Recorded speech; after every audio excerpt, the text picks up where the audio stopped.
Imagine this, imagine that. Yes, this is episode number 4. Jehovah God calls for Abraham to sacrifice Isaac, his only son, his beloved son. Yes, so imagine that. Imagine this.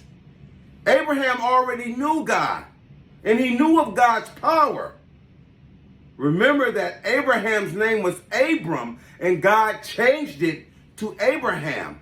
Also, he witnessed God's raw power when God informed him that Sarah would become pregnant with Isaac, her being 90 years old and Abraham being 99, along in years, and yet God made it happen. So he knew of God's raw power. And then he saw God's power when God destroyed Sodom and Gomorrah. Yes, Lot's wife being turned into a pillar of salt. So Abraham knew God's power. So imagine that. Now, imagine this. God calls Abraham to sacrifice Isaac. And Abraham being obedient, being fearful of God, a good fear, being upright and righteous, and being the father of faith, he did not hesitate to carry out his mission that God sent him on. Now imagine this. All the going-ons in Abraham's mind the night before. Him with knots in his stomach, not able to sleep, knowing that he had to take his son up there and sacrifice him. And how would you have dealt with that? Do you love God enough if God actually called you to sacrifice one of your children or one of your loved ones? Would you be able to carry it out? Has God showed you so many miracles, so many amazing and great things that there would not be a hesitation? Would you just ask God when and where? Imagine that. So with that being said, imagine how Abraham felt as he put that stack of wood on Isaac and said, carry this, as they're walking to the place of sacrifice. And he's knowing that he has to sacrifice his son. Imagine that. Imagine Abraham loving God so much, no matter what God said, no matter what God did, just like with Job, I love God above all things else. He went to sacrifice his son. Yes, he did. So could you imagine how he felt as they're walking, as he's talking to this boy and the things that they talked about? Imagine that. Yes. And then they get to their destination, how he felt, how he wanted to cry, or did he think in his mind, imagine this, that I am doing what the Creator says do. I know my rewards in heaven will be great. I know that my rewards will be great. I know that I love my son, but God comes first and foremost above all things else. Imagine that. Was it a labor of love? Was it a bittersweet moment? What was it for Abraham, and what would it have been for you if it would have been you? Now, imagine this. He's spreading out the wood. He's getting everything together. He even has a knife that he's going to stab his son with. Imagine that. Imagine this. He puts him on the pile of wood. Then an angel calls out from heaven and says, Abraham, no.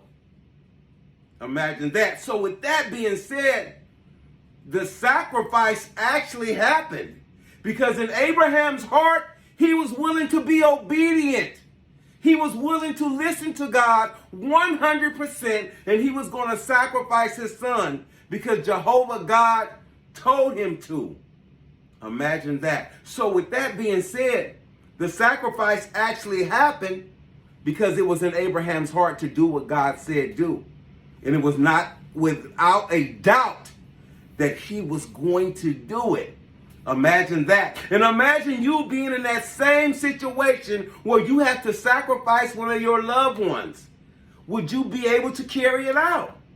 Would you be able to? Because there are some people who had to sacrifice some of their children, or one of their children, or one of their family members. Maybe during slavery, maybe during the Holocaust, or even you have a child that's in trouble, and they bring that trouble to your house, and the police is there. And it's a type of sacrifice where you say, you know what, I have to turn you in. I know you're going to do 25 years, but I have to do what's right. And that's what Abraham was doing, what was right. Imagine that.